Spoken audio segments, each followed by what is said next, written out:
50-story skyscrapers, fleets of heavy machinery, and billion-dollar contracts look like pure wealth. But construction is a brutal financial trap where a single mistake can bankrupt you overnight.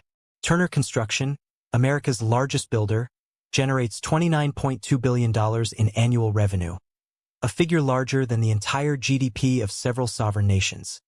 Yet their bottom-line net profit represents a percentage so small compared to total revenue that it almost looks like an accounting rounding error. That massive gap between the mountains of cash flowing into a construction enterprise and the tiny sliver that actually stays in the bank account is the central story of this industry. If you master that gap, you can build an empire. If you misunderstand it, you will go bankrupt while running one of the busiest, highest-grossing, and most respected contracting firms in your state. Worldwide construction spending is projected to hit an astounding $17 trillion, accounting for over 12% of global economic output, with the United States moving hundreds of billions of dollars through infrastructure, commercial, and residential building projects annually. The fundamental trap that catches newcomers off guard is that construction is not a high-margin industry, but a high-volume, wafer-thin margin game where a premier commercial general contractor might manage billions of dollars in active projects while walking away with a net profit margin of only 2 to 5%. Earning a 3% net margin on a $1 billion infrastructure project yields $30 million in profit, which sounds incredible until you realize that $30 million comes tied to $1 billion of legal liability, site hazard, performance bond obligations. Choosing the right market lane from day one dictates your entire financial destiny, because different sectors operate under vastly different financial rules. Residential home builders operate with the fattest gross margins, often 18 to 25%, leaving a net profit of 6 to 9% after factoring in permits, land acquisition, site prep, labor, and administrative overhead. Commercial builders putting up shopping centers, medical facilities, and office towers fight over razor-thin net margins of 4 to 7% because every single contract is aggressively bid on by half a dozen competing firms desperate to keep their crews working. Industrial and public infrastructure work, such as highways, bridges, and municipal utilities, runs on paper-thin margins of 2 to 6%, but these projects offer massive contract values backed by government funds, delivering slow but guaranteed payments.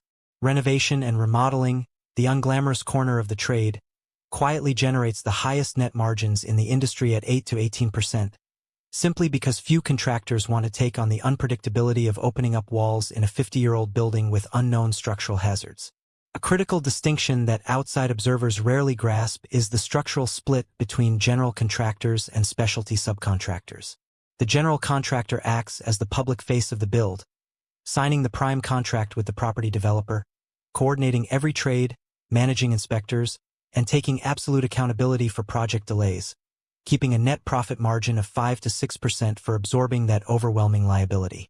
Down on the job site, the specialty subcontractors, the electricians, plumbers, steel erectors, and HVAC specialists, often pocket superior net margins of 6 to 9% or higher because they carry a fraction of the total project liability, focus strictly on their specialized trade, and avoid the overwhelming headache of site-wide master scheduling. This creates a striking industry paradox. The company whose brand is stamped on the building is often earning a lower percentage margin than the obscure subcontractor quietly pulling electrical wiring through the conduits. Furthermore, the barrier to entry for building a legitimate commercial contracting firm in America is dramatically higher than most aspiring business owners realize. While a one-person handyman operation can be launched out of a pickup truck with basic hand tools for $8,000 to $18,000, establishing a licensed commercial construction firm capable of bidding on municipal or corporate work requires $50,000 to well over $220,000 before you ever pour your first yard of concrete. A reliable used work truck and commercial trailer alone will consume $18,000 to $27,000. Standard power tools add another $2,000 to $5,000, and if your scope involves excavation or site grading, a single piece of heavy equipment can obliterate your initial capital reserves overnight. Licenses and state registration fees demand hundreds to thousands of dollars. But the real financial shock hits when securing commercial insurance coverage. General liability insurance averages $1,000 to $3,100 annually for minor operations. Workers' compensation averages over $3,000 per worker for low-risk trades, and significantly more for high-risk work like roofing or steel erection. Commercial auto policies run around $2,750 per vehicle, and surety bonding requirements can cost 1 to 3% of total project values. First-year insurance and bonding commitments routinely reach $7,000 to $10,000 before a single contract is even awarded. Yet none of these initial setup expenses represent the primary threat that destroys newly formed construction companies. If you want to protect your capital and master how big corporate industries secretly operate, hit that subscribe button to stay ahead of the game. The true killer of new contracting businesses is working capital, the liquid cash sitting in the bank required to cover payroll, fuel, materials, and equipment leases for 60 to 90 days while waiting for your initial project invoices to process through client approval chains. Roughly half of all new construction companies in the United States fail within their first 5 years. Not because they delivered poor craftsmanship or lacked work, but because they ran out of cash while waiting to get paid for projects they had already successfully completed. Securing work requires navigating 2 primary channels: private real estate developers, where contracts are driven by long-term relationships and track records, and public government agencies, governed by strict federal and state regulations. For federal projects exceeding $150,000, the Miller Act of 1935 mandates that prime contractors post full performance and payment bonds equal to the total contract value, guaranteeing that sub-tier trades and material suppliers will be paid even if the contractor defaults, since mechanics' liens cannot be placed on government-owned property. During the competitive bidding process, inexperienced contractors frequently fall into the trap of assuming the lowest dollar bid automatically wins the job. However, sophisticated developers and government agencies utilize best value procurement, evaluating safety performance metrics, financial liquidity, key personnel, and past project performance alongside pricing. The contractor who consistently submits the lowest bid is often not the smartest operator in the room, but rather the victim of the winner's curse, having made a critical mathematical error in their cost estimation, forgotten a vital piece of the job scope, and guaranteed themselves a financial loss before ever breaking ground.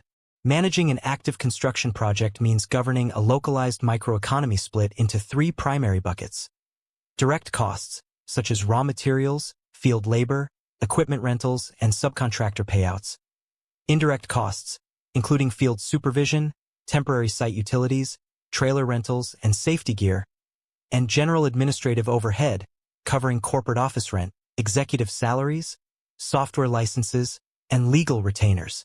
While raw materials represent a huge portion of direct expenses, field labor is by far the most volatile and dangerous line item on any balance sheet because labor hours can quietly balloon without immediate detection.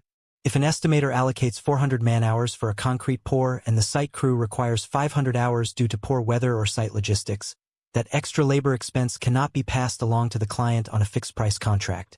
It comes directly out of the contractor's net profit margin.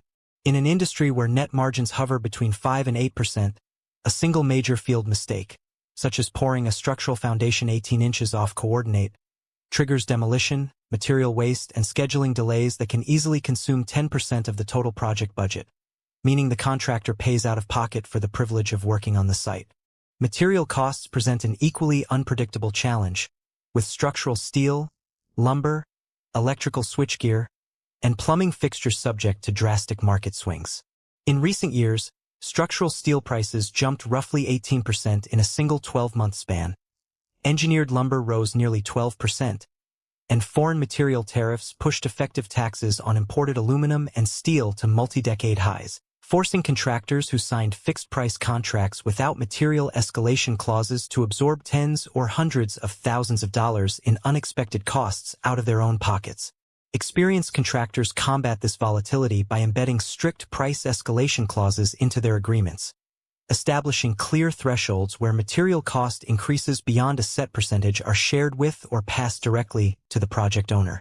Managing labor costs requires understanding the critical difference between a worker's base hourly wage and their fully burdened labor rate.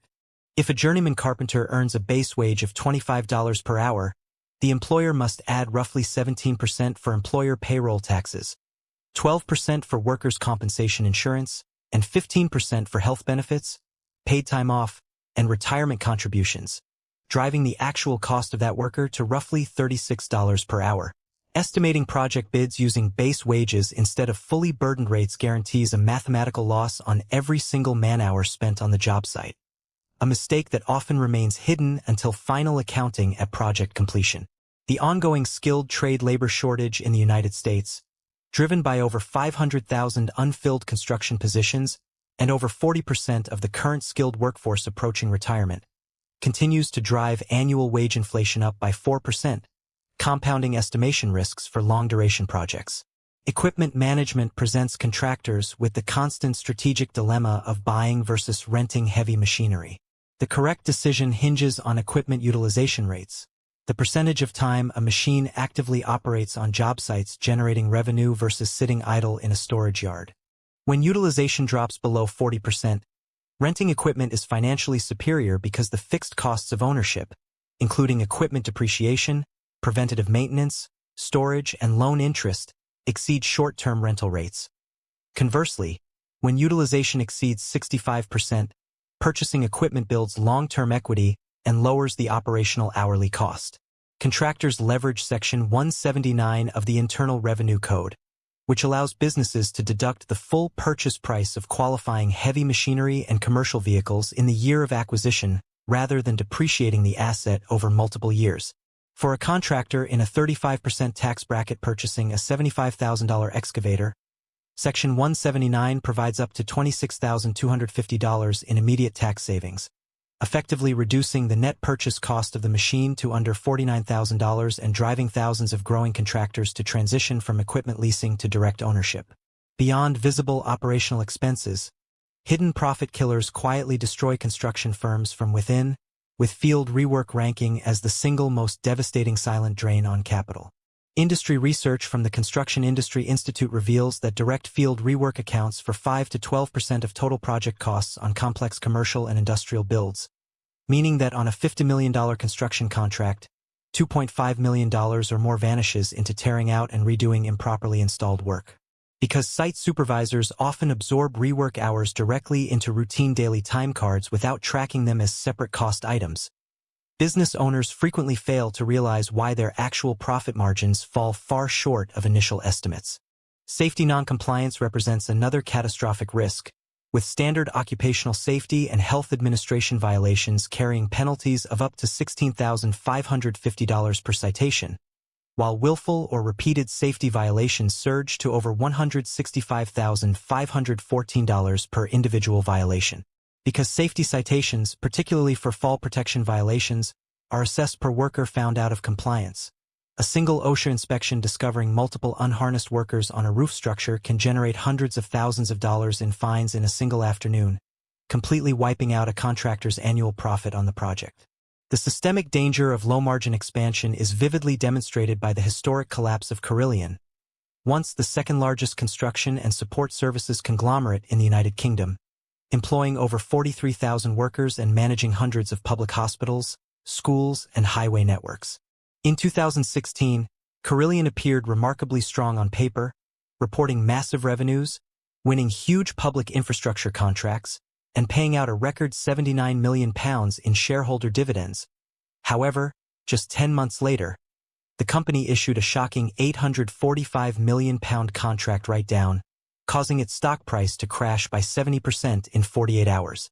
By early 2018, Carillion entered compulsory liquidation with nearly £7 billion in total liabilities against a mere £29 million in cash reserves. The collapse was not caused by sudden operational incompetence, but by structural financial vulnerabilities.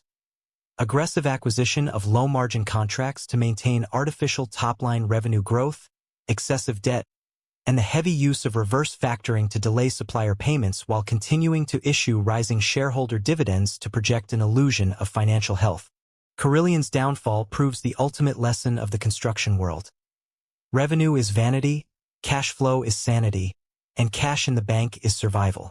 No matter how many cranes you operate or how many billion-dollar buildings carry your name, ignoring the brutal financial mechanics behind the concrete will eventually crush your business.